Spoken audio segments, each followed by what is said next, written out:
Good afternoon, good evening, good morning, frequent flyers. Today on The Lounge, I have the pleasure of interviewing Colonel Eric Kreitz. We're going to be talking about leadership lessons and the personal addiction healing journey. For me, when I heard this topic, I was overjoyed because there are so many things in life that we are addicted to, and addiction has a huge stigma around it. There's a lot of shame, there's a lot of misunderstanding, and there's a lot of denial, which furthers the cycle. Today, we're going to be looking at what that journey is like and how the healing process started for Eric so that he can share his lessons as an Army leader and moving into the civilian world, what that transition has been helping him with, pivoting the negative events in our life and using them as a source of strength rather than shame, and how being vulnerable, the big scary word that we all don't know how to do or what to do in those moments of vulnerability, how they can lead to deeper relationships and more fulfilling experiences, regardless of when or where they happen in life. Eric's 5 values that drive his decision making are trust, balance, self care, family, and service. Eric, thank you so much for being here with me today. I appreciate it, Sarah. This is a great opportunity to spread the word, really, right? Like you said, how do we turn some of those negative events that we encounter in our lives and careers and turn them into sources of positivity and learning and service. And so I appreciate the opportunity. Absolutely. Thank you so much. I was really excited. I always give my guests the opportunity to choose what they would like to speak on because I want it to come from the heart and also be something that's really poignant and alive for them. And to see how you lit up when we spoke about this topic, especially considering a lot of people might kind of shy away from it and want to pretend things didn't happen or kind of gloss over and just look at the pretty bits. You were still lit up and bright when you were talking about something that is often very hard for people. So can you tell me a little bit more about your journey here and why this was such an important topic for you to share? Yeah, I appreciate that, Sarah. And so really it started about it started really at the beginning of my career, and I found myself where I think a lot of professionals may find themselves, and it's where work started to become the way I define myself. When people would Mm, ask, "Who are you?" I would start with defining what I did. I'm yeah. a soldier. I'm in this position. I'm this rank. I am in this role with this many people or in this organization. And I realized that after a while, it started to really define who I was, and I didn't have a good sense of my values or my purpose, and other things that really would help me define who I was. And so, about 5 years ago, it all really came to a head after a while of not knowing who I was and how I defined myself. I started to reach out for things and start to reach and grab things that would help me feel better about me. And a lot of those things were external. And the number Mm, one thing that started to come to the top was alcohol. And so I used alcohol to deal with some of the stressors at work, some of the stressors within my own personal life. The more I worked, the more stress I felt at home. The more stress I would feel in my social relationships, my spirituality, my own personal growth, and after a while, my career became that driving force. And so, um, at a certain point back in 2018, it started to become overwhelming for me. And so, in 2018, May of that year, I got the best evaluation I'd ever gotten in my career. Top battalion commander for the psychological operations organization I was in the Army, to the top officer in my field. And I thought, if the general only knew that I wasn't this person, or mm, thoughts like, um, the only way I've gotten here is through luck and through riding the coattails of others. And people tell me, that I've done a good job because they feel sorry for me. So just a lot of imposter syndrome, a lot of yeah. dark thinking, and a lot of negative thoughts and self talk. And I thought, what, I really should go see somebody about these things. In fact, I had referred my own soldiers to some of these other resources, and really it was pride. What would this unit do without me? It was Right. isolation. I would lock myself in my office. I would come home and tell my family, "Hey, listen, I just got to decompress," and I would spend a couple hours in the room by myself. And then it was just fear, just outright fear of not being open to um, those resources themselves, because then people would know, right? And Yeah. I would get this sense of inadequacy every time I would think about it, and sense of not being good enough. And so really those three things, between that pride, isolation, and fear, is what really kept me from going to those resources that I would actually have referred somebody else to had they come to me with the same situation.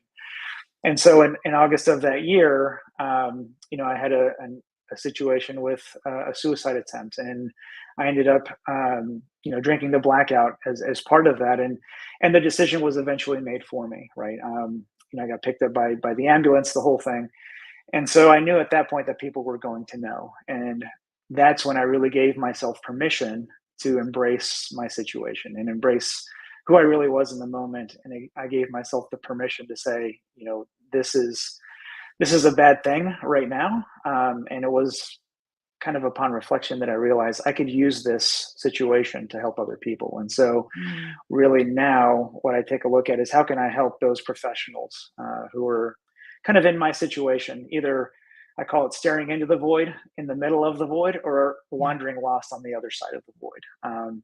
And so, kind of back to your point, Sarah, is how do I take this situation and take this experience and turn it into something positive, not to be hidden away, but Yeah. use it so that I can help others. That's beautiful. Firstly, I'd like to express gratitude for sharing something so vulnerable in such a public setting, and also with just a level of composure and grace. I can really see that, you have not made this about, the story you hold around this situation is one of the power of change and the opportunity that we all have to make new choices with each moment that we have, rather than stigmatizing yourself and attaching to this one event that happened, or this mindset that you held. And your journey through that is now a platform from which you know what it's like to be in that void. And this is a common story. I think there's 50 shades of gray, and there are different levels that people might experience this at, but this is a very common tale. What you just shared. There are so many people who believe that they got there on luck, and it's only a matter of time before they're found out by the powers that be. And yet the logic of imposter syndrome is really faulty when we examine it. I watched this TED talk, and I forget who it was by, but they talked about, that logic that says, "Oh my gosh, Eric's gonna know at any moment that I'm a complete fraud, and I'm just waiting for the other shoe to drop, and yet he's hired me, and I've got to prove that he made the right decision. I'm holding you in such high esteem, but at the same time, I'm kind of calling you an idiot, because I'm saying that you don't know enough to be able to choose the right person and determine whether or not I'm capable or able to learn, et cetera." So as soon as that perspective was given to me, I was like, "Oh my god, yeah, like, have I been a narcissist this whole time with this Right, mindset?" right. Um, and yet studies show time and time again that high performers are people who often suffer from this mindset and this false narrative the most.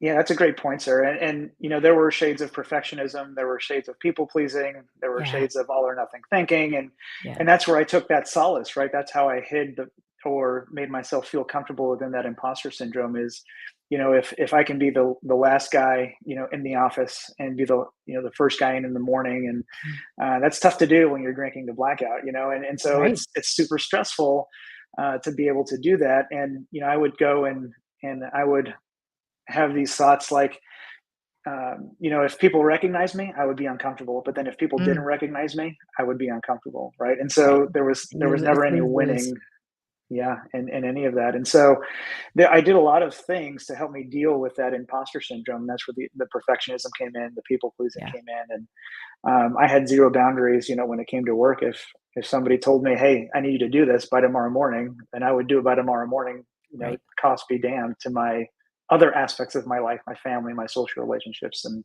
my own sanity. Really, at the end of the day. Yeah.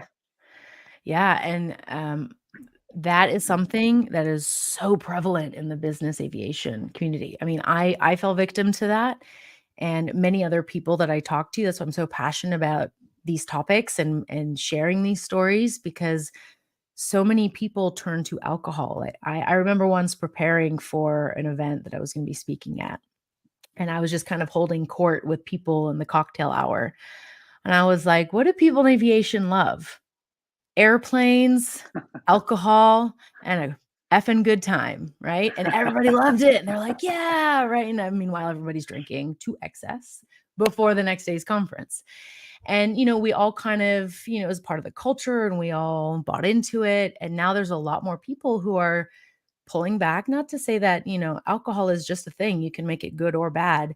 It's obviously got high inflammatory response and blah, blah, blah, but it also provides social benefits. So, is one glass of red wine going to kill you? No. But if you're going to be drinking to black out, or you're drinking to numb or escape or counterbalance the extreme of your no boundaried, perfectionist, rigid lifestyle, then there's a problem, right?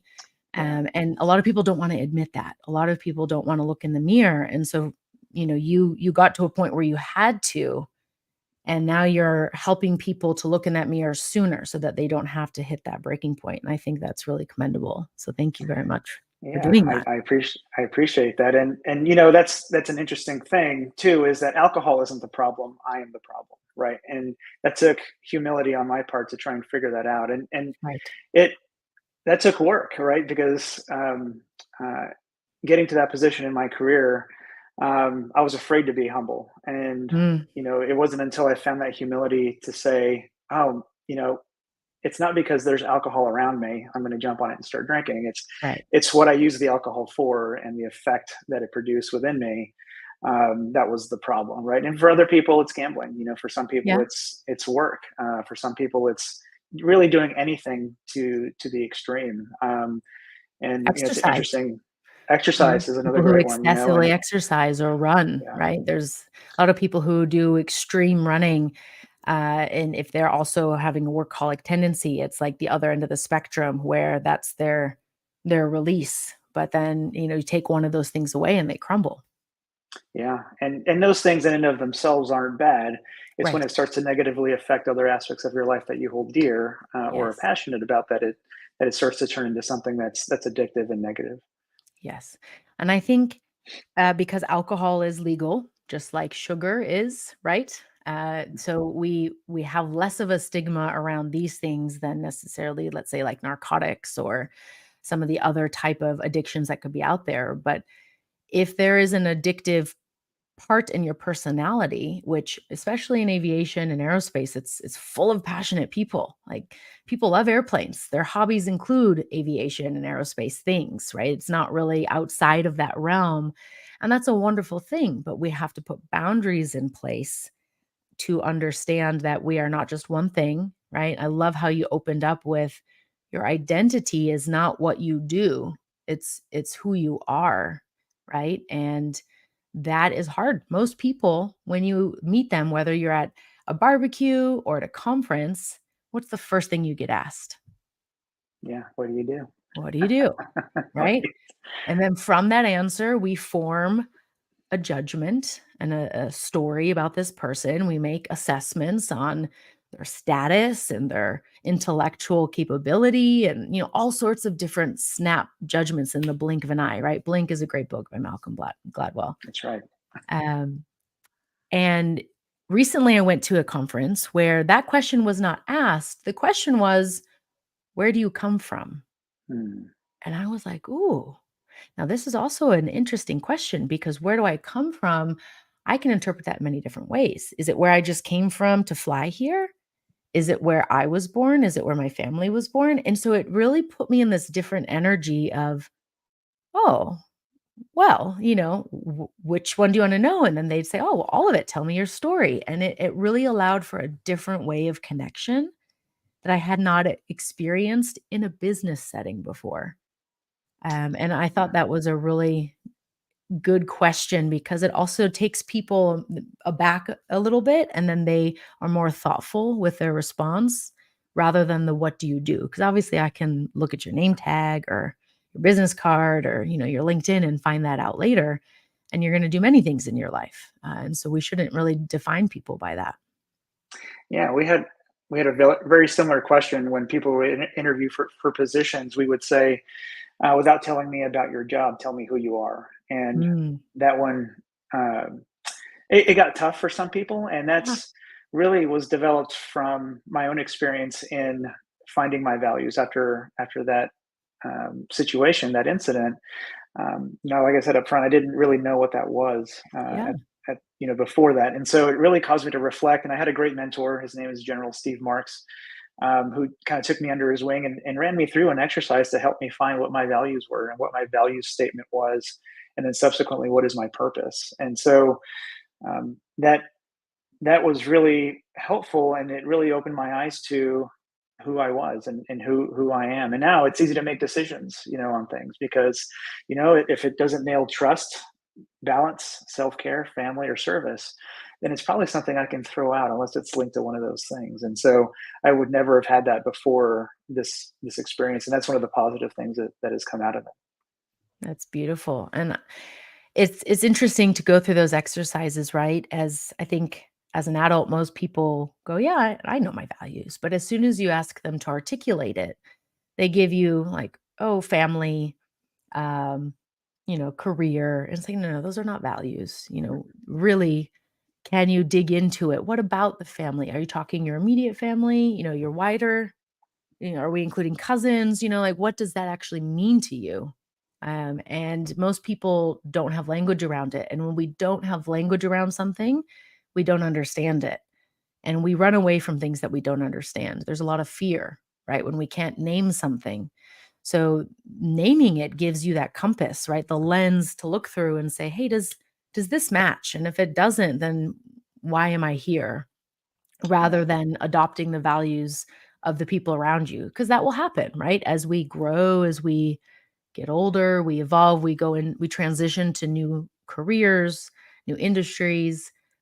The values around us change, which often influence our own. But if we don't have our base values set with boundaries around them, we become formless and we just kind of go wherever that current takes us, right? And so that um, will work for some time for a lot of people, but then they'll hit a point where they have to make a decision and they can't, right? They're Right. like paralyzed with not being able to make a decision because nothing is truly theirs. Yeah, I really like how you talked about the language around the values. In fact, that's what General Marx asked me to do, was to put it into a statement. And so my value statement is actually, I'm committed to keeping three balanced promises. And that's take care of myself physically, mentally, emotionally, and spiritually, so that I can be available for my family, so that I can then turn around and serve others. And so by Mm. being able to talk through that and prioritize them in that way, and actually deliberately go through and put trust, balance, self-care, family, and service together in that order, Yes. really helps me, because I realize that if I don't take care of myself and Mhm. I don't trust myself to take care of myself, I'm no good to my family. Yeah, And then if I'm no good to my family, I am in no way able to go and serve others. And so it's a very deliberate way that I've been able to put those together. that's beautiful. Yes, thank you so much for sharing that. And Yeah. the order of operations matters, right? We could have all the right steps, but if we're doing them in the wrong order, it won't be sustainable. It's not something that we can adhere to. And then when we don't adhere to it, what do? We lose our self trust. We beat ourselves up, et cetera, et cetera. I had this experience this last week. I came down with a cold. I had a stomach bug. My whole household got it.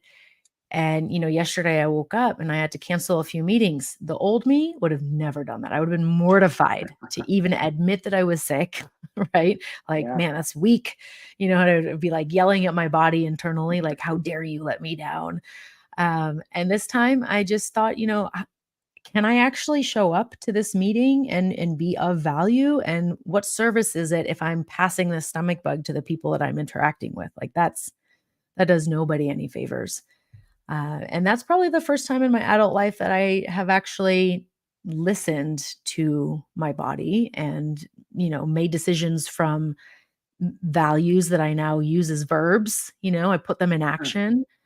And it felt really good, because definitely the old people pleaser, I got to do all the things right now, all at the same time. Sarah would have just found a way or been like, oh no, we can just meet on Zoom, but let's still meet. Meanwhile, forgetting half the things we talk about, et cetera. That's right. That's right. And it takes a lot of humility to do that. And I keep coming back to it because that was the one thing I was missing, Mm, was acknowledging that I did have this issue and being humble enough to say I need help. yeah. And reaching out for help is scary. And Yeah. when people say, the hardest step to take when you need help is that first one, I absolutely believe that. It's Yeah. only gotten easier from here because it takes practice and it takes talking to others and it takes doing this type of sharing vulnerability to make it effective. And so my experience in that first step is the hardest is Mhm. absolutely true. Yeah. It's kind of like the first step that's the hardest of going to the gym is just putting on your gym clothes, right? It's not hard once you're there.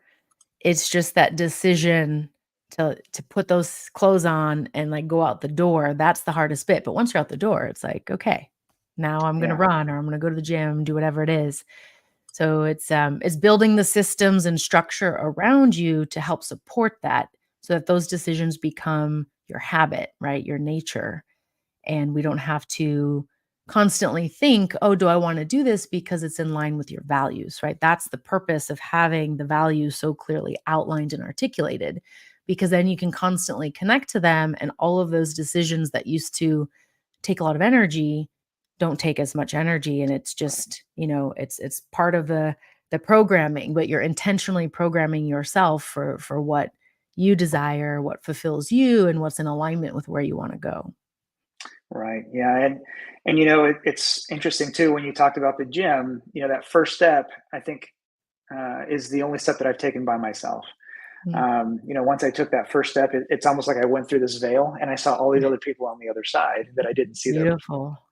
And in the recovery community, even at work, people who have reached out, and the reason I didn't see them is because they didn't see me. I didn't make Mhm. myself vulnerable. I didn't put myself out there and say I have this issue, and Right. all those people would have been ready to come to my aid. I called it the work wall, and I Mm, worked really really hard at keeping that work wall up so that nobody could see inside. And mm, because of that work wall, I didn't allow people to come in and help me. And so I tell people all the time that if there's somebody that or may or suspect may have some of the same issues, you can reach out to them all day. If they don't reach back, it's okay. Keep your hand out, right? yeah, They're eventually going to reach their hand out too. But it takes that handshake of two people coming together to make that work, that right. recovery process work, that help process work. Because there were definitely people out there reaching their hands. I just didn't reach mine until it became pretty desperate and hopeless. And so Right. um, keep that hand reached out is what I would say to people, who find themselves in the situation where they think they can help somebody, but that person is maybe not ready for the help. Right. And I've realized that it's not necessarily on our timeline that people reach out and get that help. And so Mm, as long as you have that handout, they'll take it. May not be today, next week, or next month. It may be yeah. next year, but keep that hand available. Oh, I love that. That Yeah. gives me, like, a real beautiful image too, because depending on how high you've built that wall, right, it might take you some time to kind of get to a level of perspective where you even notice that the hand is there. Hmm. And so if others are withdrawing that, you might have gotten to a point where you would have been able to receive the help, but now it's no longer there. So just a Yeah. reminder, it's we can lead a horse to water, but we can't make it drink. Right. And so it's just that water will always be there. Let's just keep having the markers like, okay, this way. And then when they're ready, they'll take that first sip. And then, now they have that awareness and knowledge and, recognition, and that's all we can hope for. And so Right. that's what we can do as mentors, as guides, as counselors, anyone who has a little bit more experience than the next person. That's what a mentor does, right? It's not this formal thing that has to exist. It's just someone that's one step ahead of you, that's kind of Yeah. shining the flashlight for you to see where you can go next. Right. And that kind of leads me into the next step of this whole thing is at work. I make myself available to the chaplains, the psychs, the docs, anybody who's in a leadership position to say, this has been my experience. Yeah. If anybody comes across your office or your desk that you think may find value in speaking with me, then I'm available. And I had a medical professional come to me one time and say, I have somebody who's come to me that has got a drinking issue, and he just can't stop, and I've never felt like such a failure as a medical professional because I can't help this person. Well, all we can do is, again, reach the hand out. We can't save people who aren't ready to be saved. Right. And all we can do is take care of ourselves and make sure that we're available when that time does come.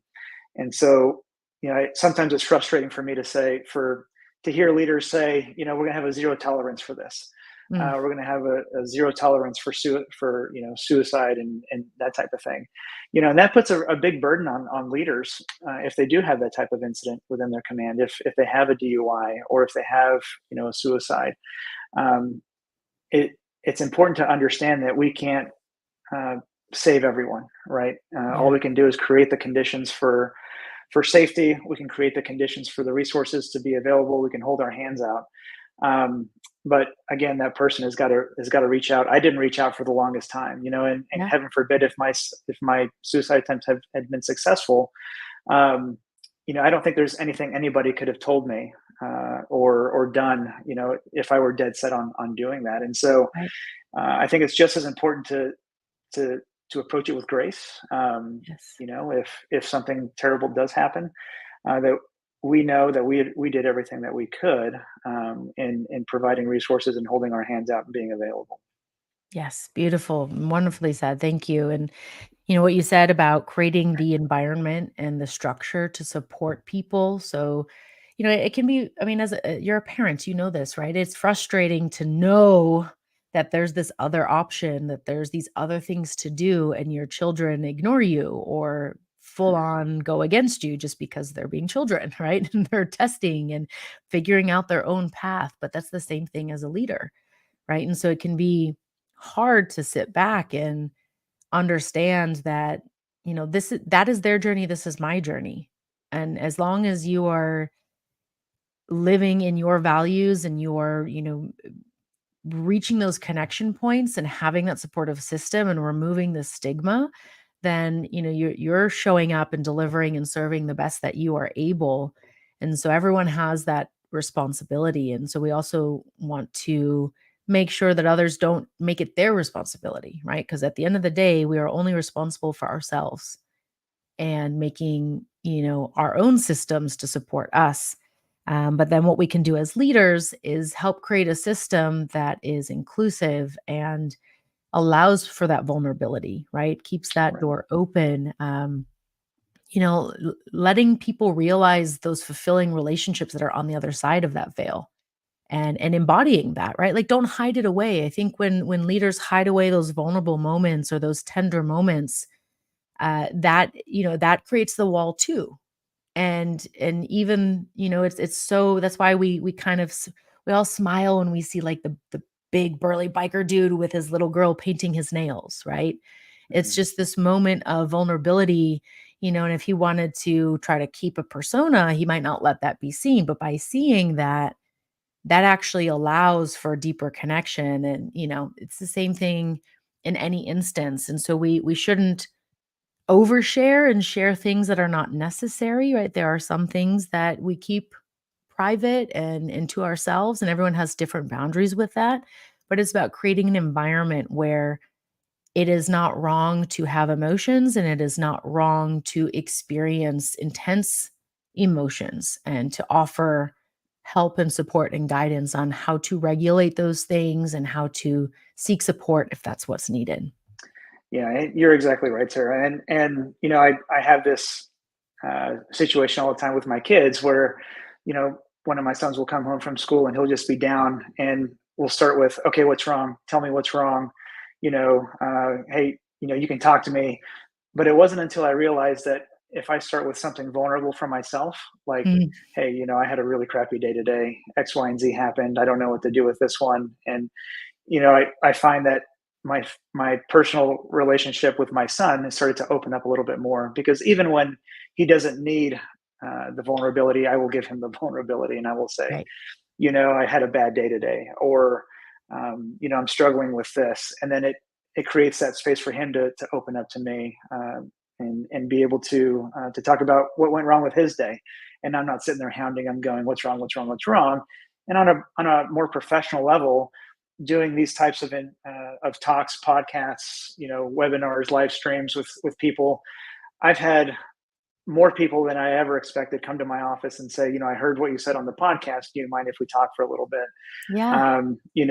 I've been struggling with alcohol, or I've been having these thoughts, around suicide, and that's what I mean by creating that safe space.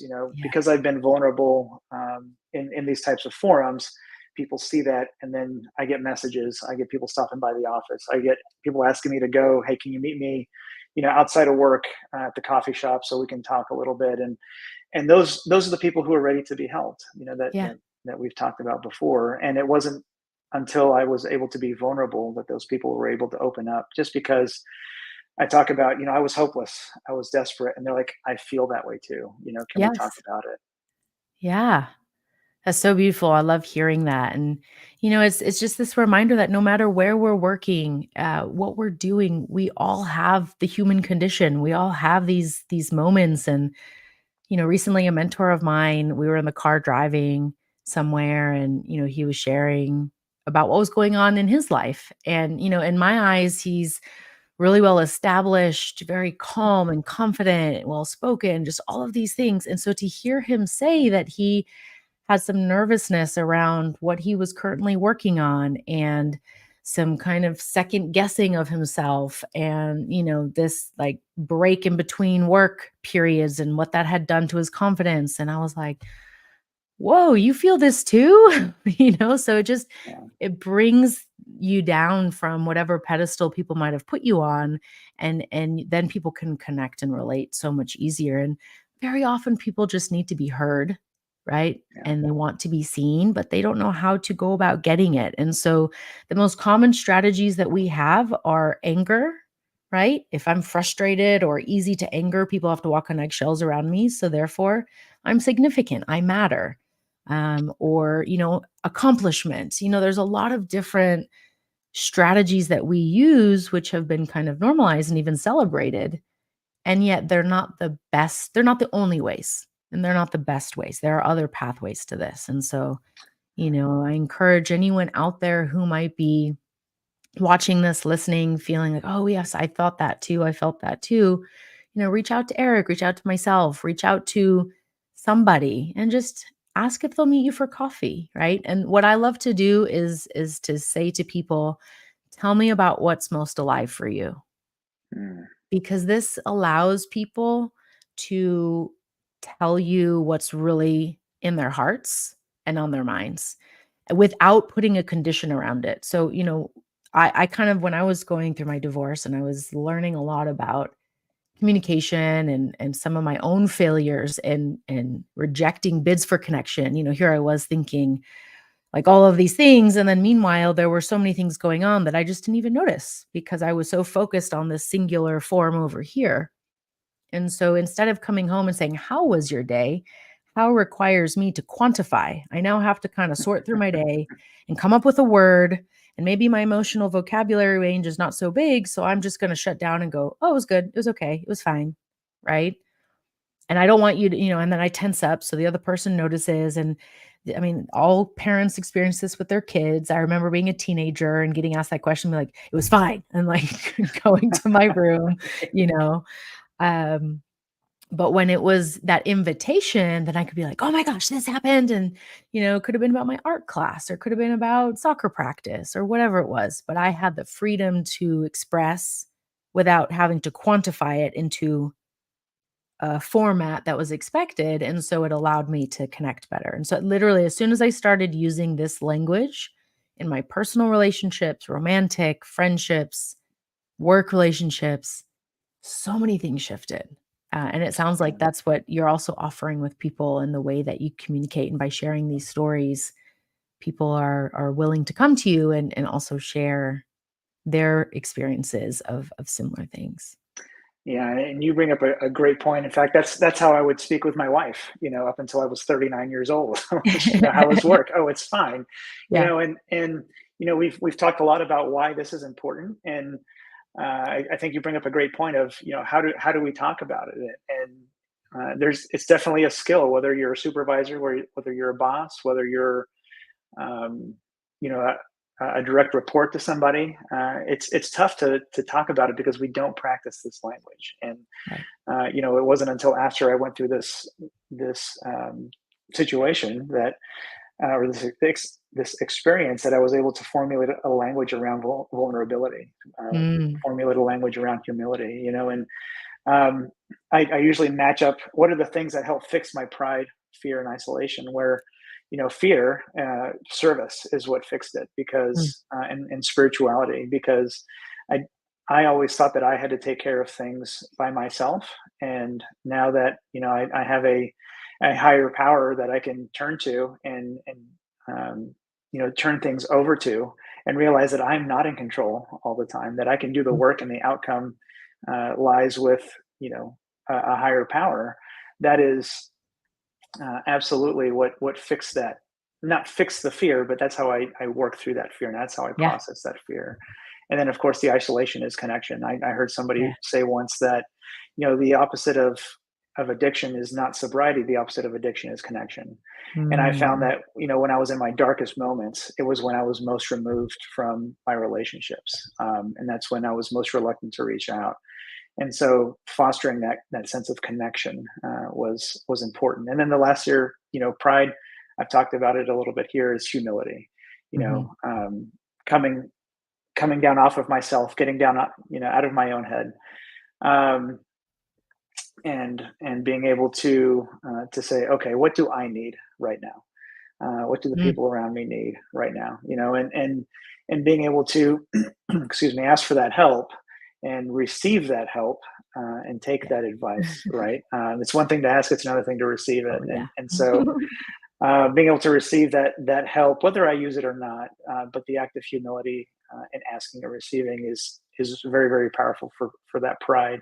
And I think if I had those things in place before I went to treatment, it definitely would have helped me reach out, and get the resources that I needed. It would have helped me, you know, make Yeah. that handshake with the resources that I needed. But those are the things that were holding me up. And it wasn't until after the fact that I realized that's what I needed to do. And that's why I go on these types of forums, Sarah, like your podcast, and talk to people about it, because I want people to realize it before they have to go through that experience, Yes. and not after. That's beautiful. Thank you so much. And I love those things that you gave, and then you even self-corrected and said it's not really fixing the fear, it's working through it, right? Because fear will always come back. It's just Right. part of, again, the human condition. And so how we work through it, the quote that I had for this was, the ultimate measure of a man is not where he stands in moments of comfort and convenience, but where he stands at times of challenge and controversy, from Martin Luther King Jr. And obviously interchange that man, woman. Um, but it's really how we rise to the occasion and how we work through those fears that come up, and how we connect and reach for support. And the reminder that we don't have to do it on our own, I think, is so Right. key, because especially in America too, it's such individualistic society. It's like performance, achievement. You got to get out of the house when you're 18 years old and do all these things by yourself. And now we have this epidemic of really lonely people who are disconnected and yet super connected, right? But Right. in the wrong ways. And, we're just, so many things are in an interesting spot right now. And I think there's this now tendency to get back outside, go into nature, be with friends, be present in this moment. And you know, recognizing that you can plan and plan and plan, but you can't control the outcome. So Right. can you do Right. things for the thing itself, and not because you're looking to get an award, some external validation? And what I've heard you say this entire podcast has been about, once you shifted away from that outcome, that achievement focus, that is what really ultimately, the external rewards, and you went internally, that's what helped shift everything for you too. And so that's a big part of that Right. that healing journey. Right. Yeah, absolutely. Doing things for their own sake, or for the outcome of others. Right. Uh, Yes. you know, And Yeah, so there's stories you're about the absolutely right. service, as soon as your mindset shifts from me to we, how things become easier, right?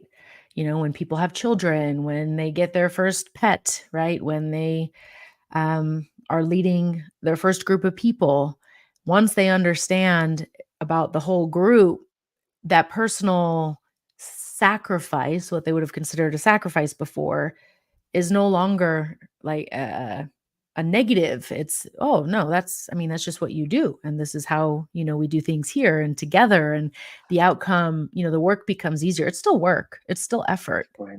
but there's purpose behind it. And so that's what makes it fun. That's what makes it something that people come back to time and time again. Right. Yeah. And one other aspect too of recovery for me that has helped is that spirituality, and Mm, um, you know, um, really becoming in tune with whatever that higher power is. And first, it's different for everybody. yeah. I choose to call mine God, and for me is discerning what is God's will for me. And as soon as I start thinking about that, somebody told me, well, if you believe that God's will is self-centered, then that's your will. That's not God's will. And Yeah. if you have a thought that comes to service and it's about somebody else, then you can be pretty confident that that's God's will. And so and that constant struggle to discern, what is his will for me, what is my will for me, and trying to stick with, how do I serve others, and that's where I get my biggest satisfaction, now that I'm on the other side of this, is through that service.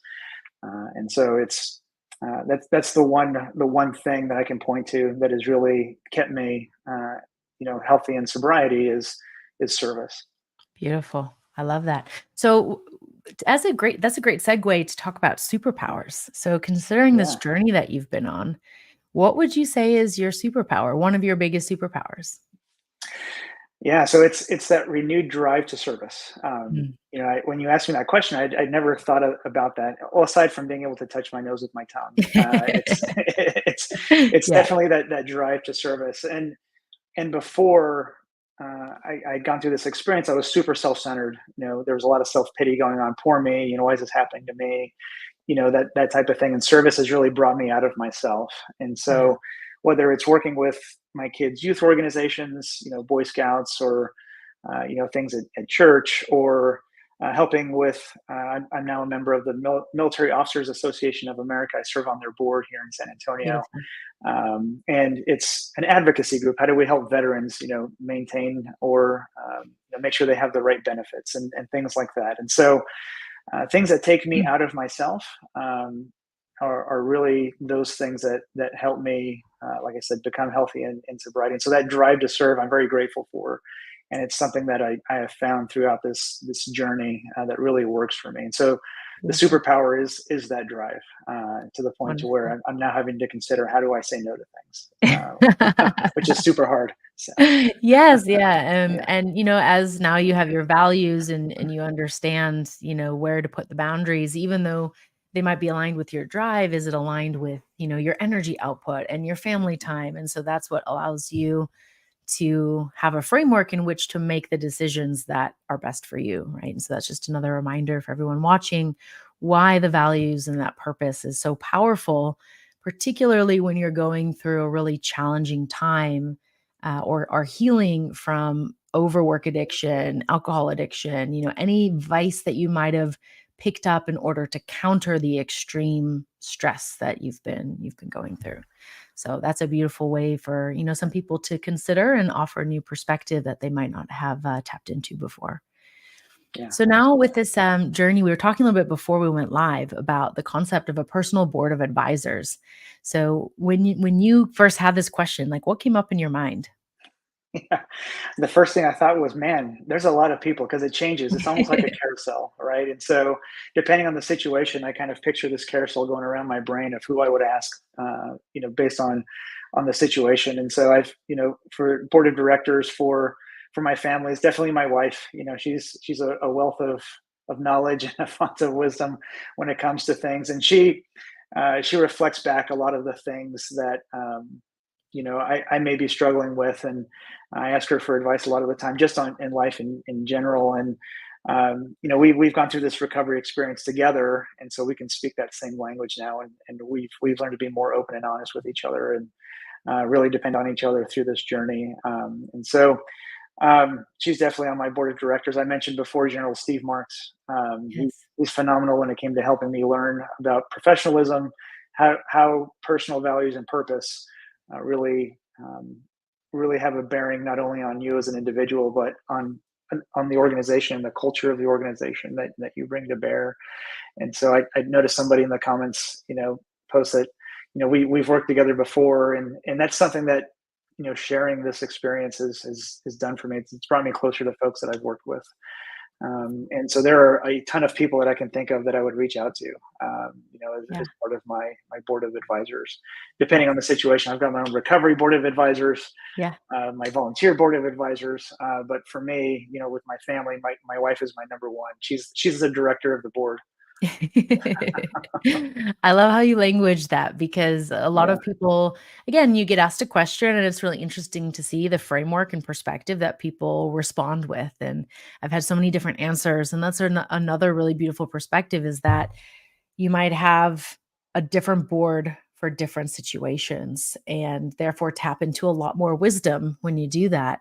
And ultimately there might be a director of all of them, right? And that's still kind of maybe the last filter and the final stop of, hey, am I right in this? What's that reflection back going to be when I go through that final stop, that final check before I take action? So that's really beautiful. yeah, yeah. I appreciate that.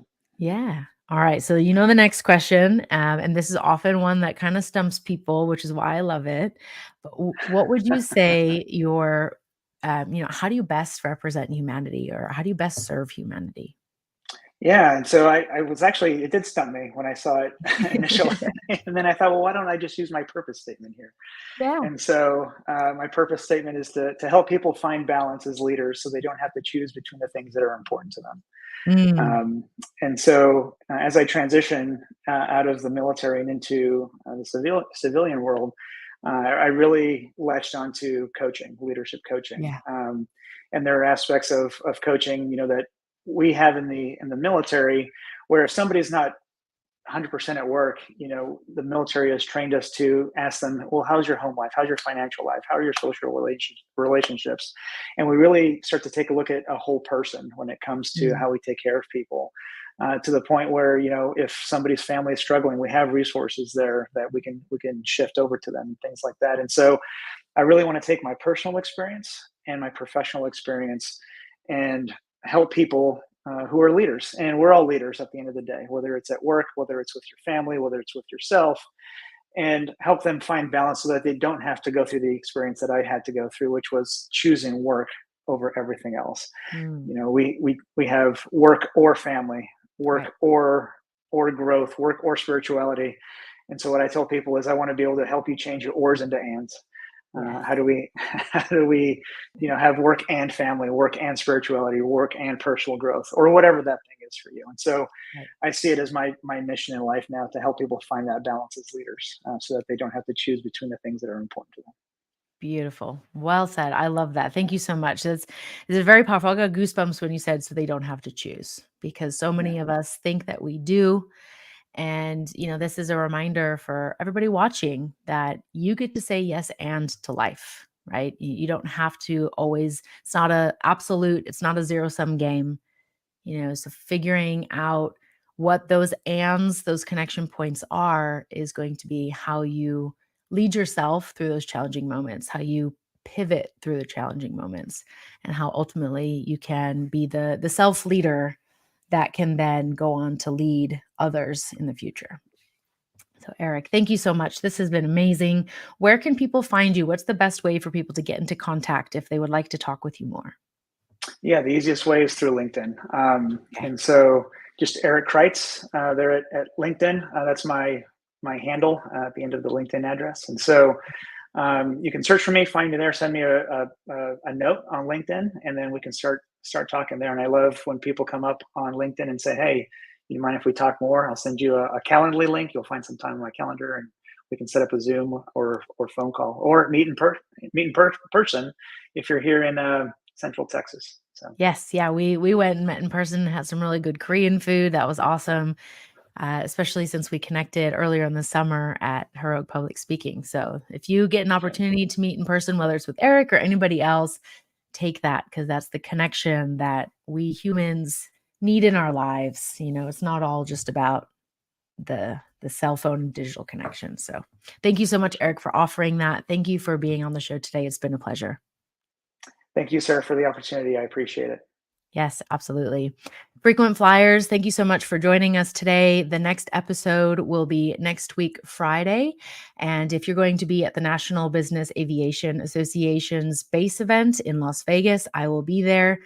Come see me and Renee Bangelsdorf at 4 p.m. to watch us talk about organizational health and keeping your employees healthy so that your company is around not just for a good time, but for a long time. We'll see you guys there.